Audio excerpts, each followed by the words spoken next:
Et comme promis, on va enchaîner avec Marseille. On attend un gros mercato du côté de l'OM et pour le moment, il ne se passe pas grand-chose. On va en parler avec notre correspondant dans la ville et la cité phocéenne.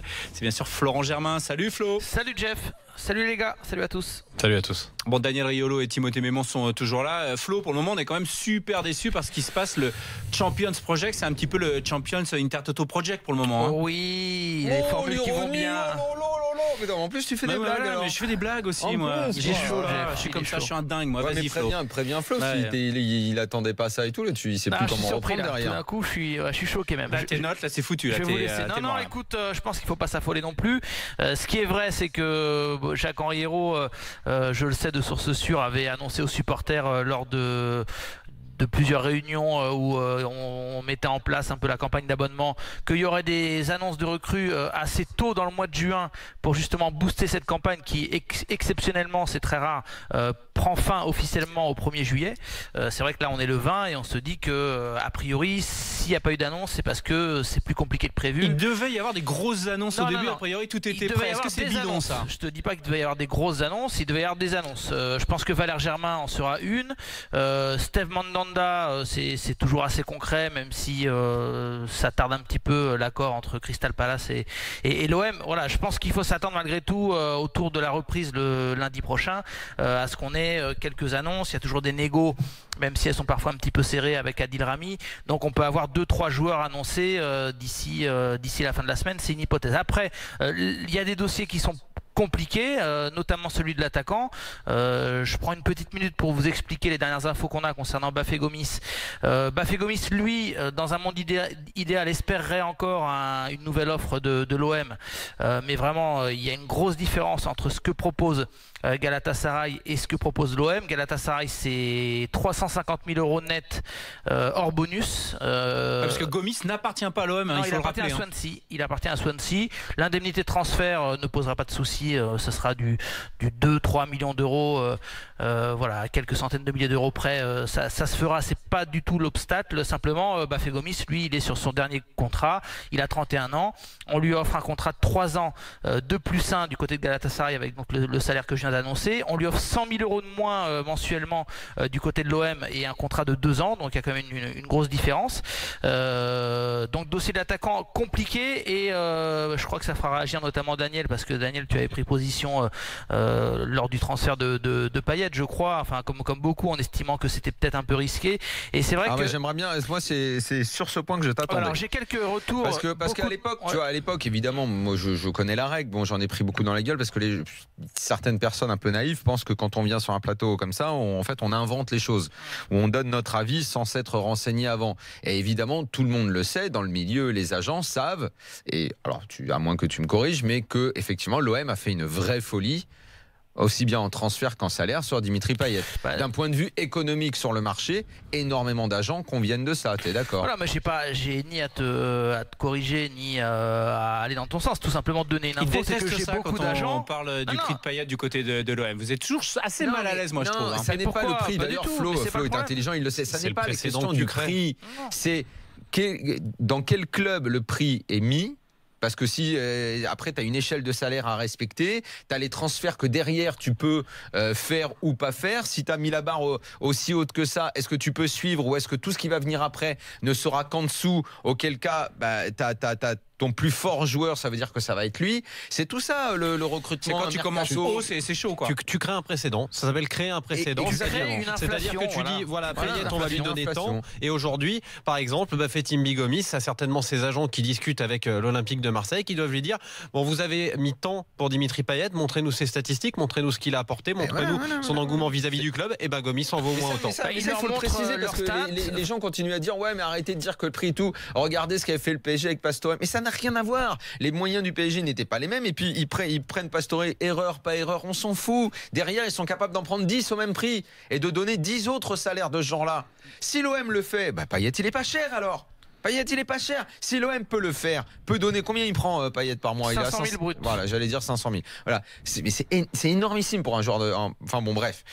S'ils peuvent en mettre 10 comme ça. Non, mais ils n'ont pas les moyens illimités, c'est évident. Ils l'ont dit, les Américains. Alors dans ces cas-là, il n'est pas cher. Si toi, demain, tu peux t'acheter toute la semaine une baguette à 10 €, Ok, vas-y, mec. Tu sais, je garde mes chaussures, moi. Donc, mais sauf que si tu le fais le lundi et qu'après t'as pas les moyens de le faire, tu vas manger une seule fois le bon pain. Et derrière, sur ta table, il y aura jamais de la même qualité. Donc c'est vrai que c'est une très belle image, Daniel. C'est un obstacle auquel l'OM est confronté. C'est une réalité. Moi, j'ai parlé avec pas mal d'agents qui me disent que l'OM c'est un peu piégé parce que tout le monde est au courant du salaire de janvier.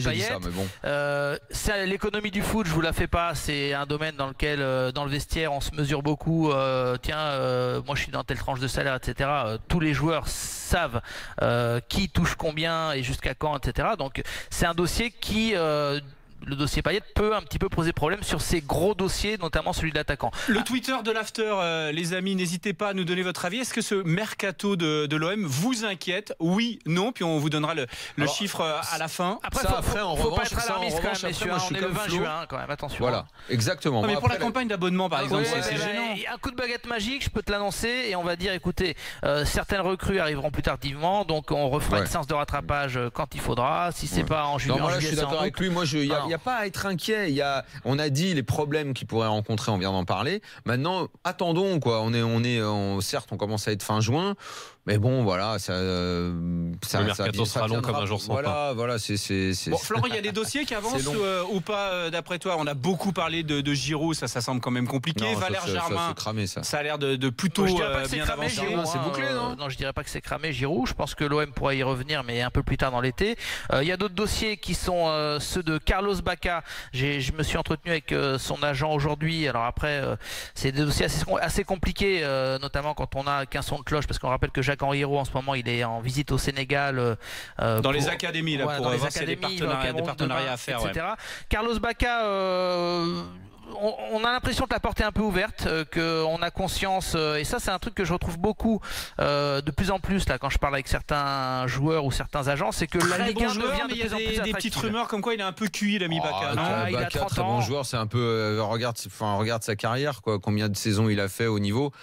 Que ce soit pas mal, mais enfin bon, tu redémarres pas sur un projet comme ça. Mais il a 30 ans, il semble un peu fatigué. 30 ans, il est bien cramoisi quand même. Ouais, cramoisi c'est peut-être fort, mais il a mis quand même, je crois, encore 13 buts la saison passée avec le Milan AC. Ça reste Kurt Zouma, Abdenour pour la défense, on en est où? Abdenour, c'est en stand-by d'après ce que je peux savoir. Kurt Zouma, j'ai pas d'infos. Adil Rami, ça négocie. Je pense qu'effectivement, Rami, ils vont bien finir par le faire, non? Que lui, il a vraiment très envie de revenir, très envie de revenir en France, d'un challenge comme celui de l'OM. Il est motivé à l'idée de retrouver Rudy Garcia, donc ça peut le faire. Négo là aussi un petit peu serré, notamment au niveau salarial, mais le FC Séville est prêt à s'en séparer. Séville même veut vendre assez rapidement un défenseur, et ce pourrait être lui pour pouvoir recruter derrière. Donc Adil Rami, ça pourrait T'as parlé de Mandanda, Flo. Moi j'ai lu aussi Memo Ochoa, l'ancien gardien de l'AC Ajaccio, qui va quitter Malaga. Écoute, pour moi Steve Mandanda reste la priorité de l'OM au poste de gardien, il y a pas de doute. Est-ce qu'il y a du plomb dans l'aile? Est-ce que l'OM joue la montre et espère que Crystal Palace cède à 2 millions d'euros, ce qui serait le montant idéal pour les Marseillais peut-être. Voilà, mais pour moi j'ai pas encore d'infos qui vont dans le sens d'un dossier Mandanda enterré. Je pense que en tout cas du côté de Marseille, ça n'a pas l'air d'être la grande inquiétude. On se dit que ça va venir doucement mais sûrement alors. Bah écoute, oui, parce qu'il reste encore du temps. Il y a je pense une petite surprise de voir qu'il n'y a pas eu d'annonce plus tôt, parce que je le sais, je vous le répète, Jacques-Henri Hérault voulait faire des annonces assez tôt dans le mois de juin. Voilà, c'est plus compliqué que prévu. Est-ce que Rudy Garcia aura un effectif tout de même correct lundi prochain, parce que là ça approche pour la reprise. La reprise elle est là, mine de rien. L'air de rien. Et puis Nice a repris hier et il reprend. Et il y a le troisième tour préliminaire de Ligue Europa le 27 juillet. Ça va vite venir. Donc ça va vite venir. Et puis dernier dossier, celui de Jovetic, le joueur qui appartient à l'Inter, qui était prêté au FC Séville. Le FC Séville a priori ne va pas s'aligner parce que le transfert est trop élevé pour eux, donc là aussi il y a peut-être moyen de s'engouffrer dans la brèche du côté des dirigeants de l'OM, mais les infos de Jess, c'est que Stevan Jovetic il est pas trop chaud, pas trop attiré par le projet marseillais, et je pense que faudra s'attarder là-dessus aussi. Daniel, d'après toi c'est dur de faire venir des joueurs à Marseille avec le contexte, non, mais c'est pas le contexte, Jeff. Avec l'adaptation. Bah si, il y a souvent des joueurs qui ont eu du mal à s'adapter à Marseille. Ah oui, mais quand on est étranger on s'en rend pas trop compte de ça. Je pense pas que ce soit ça. C'est plus plus que nous, l'OM, oui, club mythique, etc. Parce qu'on est en France, etc. Mais quand on parle avec des joueurs qui ont joué à Séville, qui jouent en Angleterre, en Italie, c'est fini à l'étranger, c'est fini. Il n'y a aucun impact. L'OM n'a aucun impact à l'étranger. Quand il y a eu pas mal de problèmes de sécurité pour les joueurs, par exemple, du côté de Marseille, ça joue, ça, non? Non, mais plus là. Il y a eu une période difficile, mais là, il y a le nouveau projet qui démarre. Et effectivement, séduire des joueurs. Le nouveau projet démarre, coup de balai sur tout ça, toi. On en revient, ça devient une difficulté parce que je sais pas qui vont pouvoir mettre. Tu sais, j'allais te poser la question, Floki, est-ce qu'ils vont avoir les moyens, tu sais, de faire une sorte de gros coup un peu surprise? C'est le mec qu'on va mettre sur l'affiche, qui sera avec l'écharpe et qui sera une sorte le porte-drapeau du nouveau projet.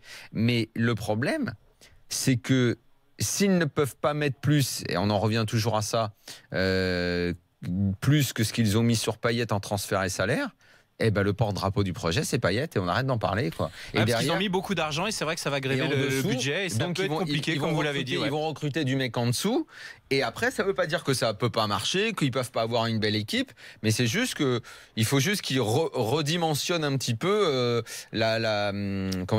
pas la taille du projet, mais le clinquant du projet. Mais il n'y a pas besoin d'être clinquant. Merci beaucoup. Je pense simplement Florent Germain d'avoir été avec nous. Flo, parce qu'on a le temps qui nous rattrape. On a beaucoup de temps, mais on est tous très bavards. Ouais, non, mais 10 secondes simplement. Oui, je te connais, toi. Vas-y. Mais si tu me coupes, je vais pas les faire 10 secondes. Allez, 10, c'est parti. Je pense que c'est un numéro d'équilibriste simplement auquel ils sont en train de jouer. C'est-à-dire que sur certains joueurs, ils feront pas les efforts financiers. Exemple avec Gomis. Par contre, sur d'autres, je suis persuadé qu'il y a la capacité de sortir le carnet de chèques parce qu'on estime que ça vaut le coup, parce que c'est une tête d'affiche. Donc, affaire à suivre quand même. Merci beaucoup, Florent. Pour une fois, tu ne m'as pas arnaqué. Je suis fier de toi. Salut Florent, merci beaucoup. À très bientôt. La suite de l'after, évidemment, on est encore ensemble jusqu'à minuit sur BFM Sport, sur RMC et sur rmcsport.fr. On va se régaler, évidemment, tous ensemble à parler de foot. Et Timothée Mémon est notre spécialiste de Saint-Etienne et il va nous parler du nouvel entraîneur et des relations à Saint-Etienne. À tout de suite.